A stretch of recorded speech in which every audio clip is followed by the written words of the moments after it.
Baik, saudara, kembali lagi bersama saya di All One King Channel. Apa kabar dengan kalian? Semoga kita semua dalam keadaan sehat dan berada di lindungan yang maha kuasa ya. Kali ini kita masih membahas tentang kasus Subang, saudara-saudara. Di mana kasus Subang kali ini postingan anak Mimin itu menjadi sorotan ya. Lalu, itu kan para tersangka segera akan menjalani persidangan di Pengadilan Negeri Subang, di mana para tersangka yang bakal menjalani sidang adalah Yosep dan Ramdhanu alias Danu ya. Sementara tiga lainnya hingga kini masih menghirup udara bebas alias belum ditahan juga, yaitu Mimin, Abi, dan Arigi. Seperti diketahui juga, kasus pembunuhan Tuti dan Amalia yang terjadi pada tanggal 18 Agustus 2021, saudara-saudara, ini atas kematian Tuti dan Amalia, Polda Jabar pun resmi menetapkan 5 tersangka ya, seperti yang kita ketahui. Nah, ini kan dari 5 tersangka ini hanya Yosep dan Danu yang ditahan. Sedangkan Mimin dan kedua anaknya masih bebas berkeliaran.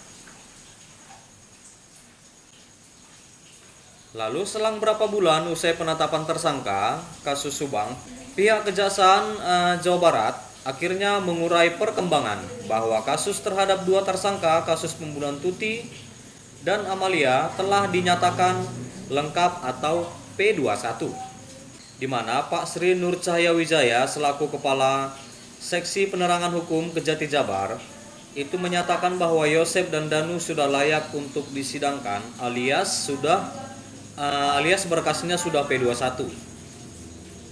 Nah, penyerahan tersangka, berkas penjara dan juga barang bukti dilakukan hari ini, kata Pak Sri Nur Cahaya Wijaya. Dan setelah berkasnya P21, maka Yosep dan Danu akan segera menjalani sidang di Pengadilan Negeri Subang dalam waktu dekat ini. Rencananya sidang Yosep dan Danu akan mulai minggu depan. Sementara Yosep dan Danu akan segera mendengar putusan pengadilan soal kasus Subang. Namun nasib 3 tersangka lainnya turut diurai oleh pihak kepolisian. Berbeda dengan 3 tersangka, Mimin, Arigi, dan Abi hingga kini masih belum ditahan ya saudara-saudara. Dengan berkas ketiga tersangka yang masih kerap bolak-balik dari Kejati Jabar ke Polda Jabar. Hal itu terjadi karena masih ada hal, saudara-saudara, masih ada hal yang perlu dilengkapi terkait ketiga tersangka tersebut, di mana tak menutup kemungkinan Mimin, Arigi, dan Abi akan bernasib sama seperti Yosep dan juga Danu. Terlebih di persidangan Yosep dan Danu, Mimin dan kedua anaknya diperkirakan akan turut dihadirkan guna memberikan keterangan. Meskipun terancam masuk bui akibat jadi tersangka kasus Subang, Mimin dan kedua anaknya masih hidup tenang tinggal di rumahnya.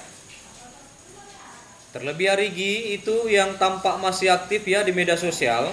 Ya, pasca jadi tersangka kasus pembunuhan Tuti dan Amalia, Arigi masih sering membagikan aktivitasnya di TikTok, saudara-saudara.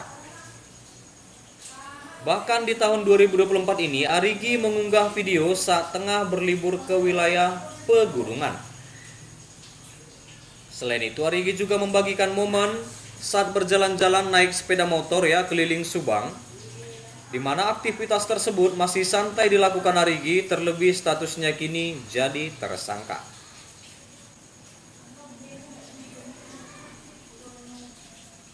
Iya, dan Arigi dituding berkomplot dengan sang ayah tiri, yaitu Yosep dan Abi dalam menghabisi nyawa Ibu Tuti dan Amalia.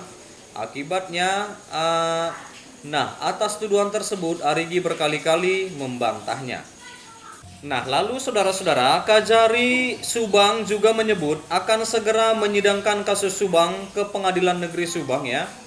Di mana kasus Subang adalah tragedi yang melibatkan keluarga. Ibu dan anak dibunuh yang diduga oleh suami sekaligus ayahnya. Pembunuhan yang terjadi di Jalan Cagak itu ya di Subang. Korbannya Ibu Tuti dan Amalia Mustika Ratu. Nah, lalu ada saudara-saudara perkataan dari Kejari Subang itu dalam keterangan pers ya, mengatakan mudah-mudahan habis pemilu 2024 bisa secepatnya disidangkan, kata Kejari Subang, di mana para tersangka yang terlibat pembunuhan berencana yang menewaskan ibu dan anak di Jalan Cagak tersebut yang terancam pasal 340 dan pasal 338 KUHP tentang pembunuhan berencana serta pasal 55 dan 56 KUHP. Mereka diancam hukuman pidana maksimal hukuman mati, hukuman seumur hidup dan 20 tahun kurungan penjara, kata keterangan pers atau Kejari Jabar ya, saudara-saudara, Kejari Subang. Nah, lalu lanjut Kejari Subang, itu Akmal Kodrat mengatakan, hari ini kami terima berkas lengkap atau P21 kasus pembunuhan ibu dan anak di Jalan Cagak dengan 2 tersangka yakni Yosef Hidayah dan Muhammad Ramdhanu. Ratusan barang bukti pun telah diterima Kejari Subang, diantaranya pakaian korban, mobil Alphard, Yaris, dan motor Vega ZR. Kurang lebih kami menerima 240 barang bukti dari pihak penyidik Polda Jabar, kata pihak Kejari Subang. Lalu saudara-saudara, ini kan kasus pembunuhan ibu dan anak di Kabupaten Subang, Jawa Barat, ini kan menyita banyak perhatian masyarakat. Tak hanya warga Subang juga saudara-saudara, bahkan Mabes Polri pun sempat turun tangan ikut menangani kasus ini. Saking hebohnya juga kasus pembunuhan ibu dan anak di Subang ini dikenal dengan istilah kasus Subang. Iya, baik saudara-saudara, sampai sini dulu berita terkini yang bisa kusampaikan tentang kasus Subang. Berita gembira sudah tidak lama lagi saudara-saudara, yang kita tunggu-tunggu akan terjadi dan akan diputuskan di pengadilan nantinya. Terima kasih juga buat saudara-saudara yang sudah menonton video ini, yang sudah stay di channel ini. Jangan lupa di like, berikan komentar kalian di bawah, dan please share video ini dan subscribe dan nyalakan loncengnya. Terima kasih.